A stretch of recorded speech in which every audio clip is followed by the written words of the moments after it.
Why did you name me Marie-Louise Lusamba Kashama?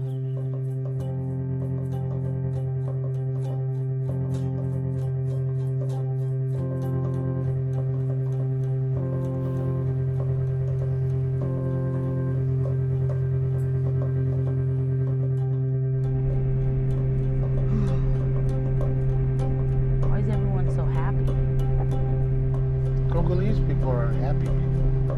Regardless of what situation you're in, you always smile and try to be positive. I'll say the same thing when I'm in New York. Why is everybody so mad? I am in the Congo, in Lubumbashi. I was here once when I was 12, and I didn't really have a good, quite sense of where I was, geographically or culturally. I felt very out of place, because I've lived the American experience for 20 years now, and there's a whole other side to me that I have yet to explore.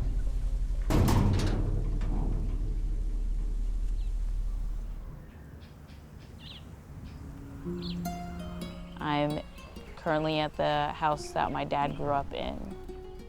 My siblings and I are a part of a first generation of Congolese Americans in our family.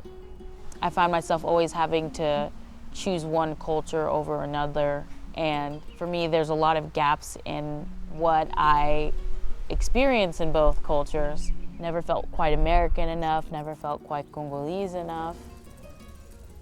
Bonjour. My grandmother passed away whenever my dad was 17, and I never really met her, but it was a lot of pressure growing up to live up to that name. You know what tree that is? Palm tree? No, papaya tree. Aye. We had like 7 mango trees, about 8 avocado trees, 2 guava, papaya, pineapple, banana. We had it all in the house. I moved to the U.S. in 1991 because the economy wasn't good, politics. I specifically remember the plane taking off, and I was like, good riddance, I'm gone. So, and that's why it took 15 years for me to want to come home. So, to see my dad, see the resting place of my mom, her family. This year it'll be 30 years without a mother. It's not easy. I remember my mom being a really gentle, soft person. And I also learned to love cooking. She was a really good cook. She planted some of these mangoes, so if I eat a mango, I think of her. She's here.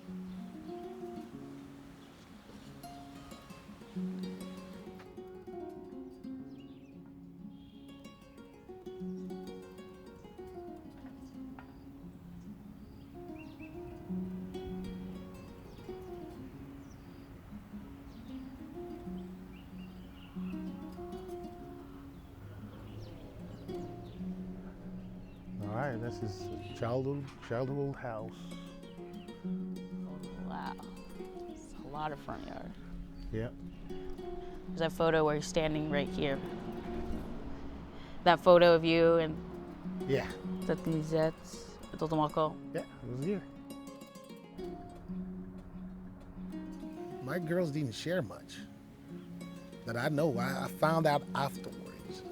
So I learned that, even silence means something, I grew up in a predominantly white neighborhood and was called things like Oreo. People being like, Mary Louise, you're black, but you're not really black. I'm like, what does that mean? Because when I look in the mirror, I see a black woman. Being told that I couldn't even claim my old culture was so frustrating. It made me just want to reject culture in its entirety. You forget who you are, you leave your culture and you go grab someone else's, and then you have to reconcile the two and try to make it work. For me, I'm in America and I'm like, yeah, but I remember I'm Congolese. Now I eat turkey. But goat is good too. This is my grandparents' room. I'm really fortunate that I can actually be in the house where my dad grew up, be in the house that my grandfather built. See, imagine like my grandmother watching her children playing. I never knew her. I don't know what her personality was like, but I knew where she was. She was here. I don't think I've ever been in a place where she was, so it's really, really nice to know.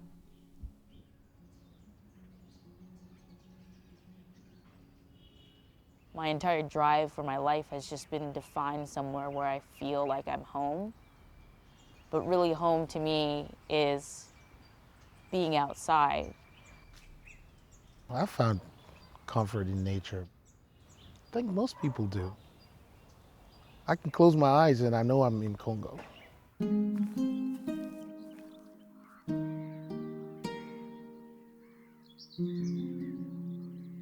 No matter where I am outside, I feel like I'm at home. I can be in a forest in California, I can be upstate New York, I can be in Congo, and I'll feel like when I'm around these trees, I'm home.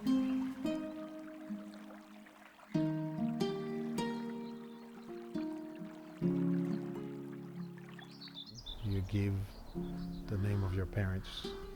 It's a way of repaying. And because she left so early, it's like her coming back in our lives in a different form.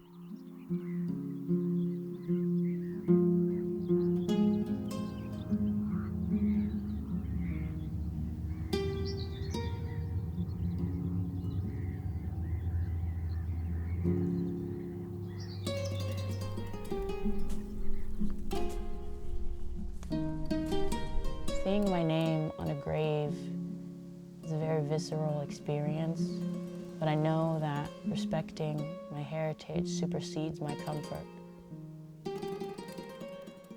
There's over 20 Musambas, and it's only those people that show good character, that are really good people, that get their name given to others.